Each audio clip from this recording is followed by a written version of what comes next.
স্বরবৃত্ত আবৃত্তি অঙ্গনের আবৃত্তি পরিবেশনা। স্বরবৃত্ত আবৃত্তি অঙ্গনের নিবেদন বিশ্বকবি রবীন্দ্রনাথ ঠাকুরের কবিতা বীর পুরুষ। অংশগ্রহণে আমি ঐত্রিনা, আমি শাগ্নি, আমি সৃজন, আমি দীপিকা, আমি সৈনী। আমি সৌরজিৎ।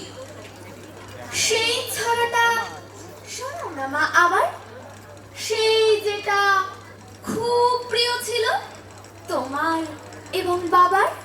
ওই যে গো মা, যে ছেলেটা রাঙা ঘোড়ায় চড়ে মাকে নিয়ে ঘুরতো বিদেশ থেকে দিগন্তরে, সেই ছড়াটা বীর পুরুষ রবি ঠাকুরের।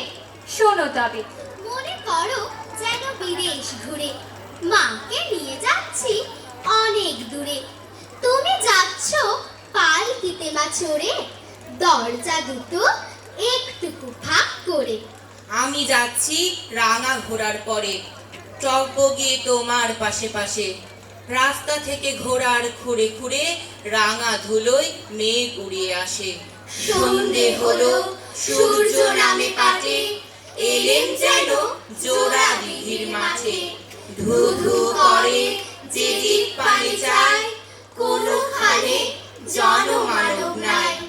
তুমি যেন আপন মনে তাই ভয় পেয়েছো, ভাবছো এলেম কোথা। আমি বলছি ভয় করো না মাগো, ওই দেখা যায় মরা নদীর সোঁতা। চোর কাটাতে মাঠ রয়েছে ঢেকে, মাঝখানেতে পথ গিয়েছে ডেকে। গরু বাছুর নেই গো কোনোখানে, সন্ধে হতে গেছে গায়ের পানে। আমরা কোথায় যাচ্ছি কে না জানে, অন্ধকারে দেখা যায় না ভালো। তুমি যেন বললে আমায় ডেকে, দিঘির ধারে ওই যে কিসের আলো। এমন সময় হায় রে রে রে রে, ওই যে কারা আসতেছে ডাকছে রে। তুমি ভয়ে পালকিতে এক কোণে ঠাকুর দেবতা স্মরণ করছো মনে। বেয়ারাগুলো পাশের কাটা বনে পালকি ছেড়ে কাঁপছে থর থর। আমি যেন বলছি তোমায় ডেকে, আমি আছি, ভয় কেন মা করো। হাতে লাঠি, মাথায় ঝাঁকড়া চুল, কানে তাদের গোজা জবার ফুল।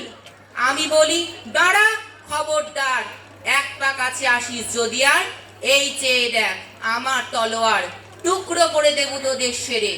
শুনে তারা লম্ফ দিয়ে উঠে চেঁচিয়ে উঠলো, হায় রে রে রে রে রে।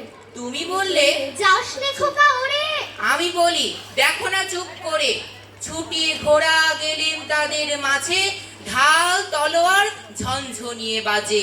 কি ভয়ানক লড়াই হলো মাঝে, শুনে তোমার গায়ে দেবে কাটা। কত লোক যে পালিয়ে গেল ভয়ে, কত লোকের মাথা পড়লো কাটা।